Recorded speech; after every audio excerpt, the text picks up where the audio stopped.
తెలంగాణలో group 2 exam post phone అయింది. ఈ మేరకు పరీక్షలను వాయిదా వేస్తూ టీజీపీఎస్సీ అధికారికంగా ప్రకటించింది. 2 పరీక్షల మధ్య వారం రోజుల వ్యవధి మాత్రమే ఉండడంతో ఈ పరీక్ష వాయిదా వేయాలంటూ అభ్యర్థులు ఆందోళనకు దిగిన విషయం తెలిసిందే. దీంతో చర్చలు జరిపిన ప్రభుత్వం ఆగస్టులో జరగాల్సిన గ్రూప్ 2 పరీక్షలను డిసెంబర్కి రీషెడ్యూల్ చేస్తూ నిర్ణయం తీసుకుంది. డిసెంబర్లో పరీక్షలు జరిగే తేదీలను తర్వాత ప్రకటించనున్నట్లు టీజీపీఎస్సీ కార్యదర్శి నవీన్ నికోలస్ తెలిపారు.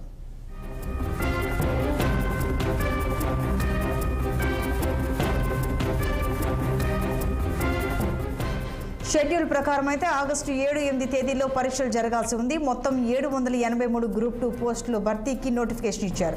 మరోవైపు 1388 గ్రూప్ 3 ఉద్యోగ రాత పరీక్షలను సైతం వాయిదా వేసే అవకాశం ఉంది.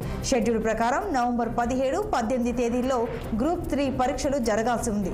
రాష్ట్రంలో గ్రూప్ 2 ఉద్యోగాలకు 5,51,000 మంది, గ్రూప్ 3 పోస్టులకు 5 లక్షల మందికి పైగా అభ్యర్థులు దరఖాస్తు చేసుకున్నారు. ఈ పరీక్ష వాయిదా పడుతుందో లేదో ఇంకా క్లారిటీ లేదు.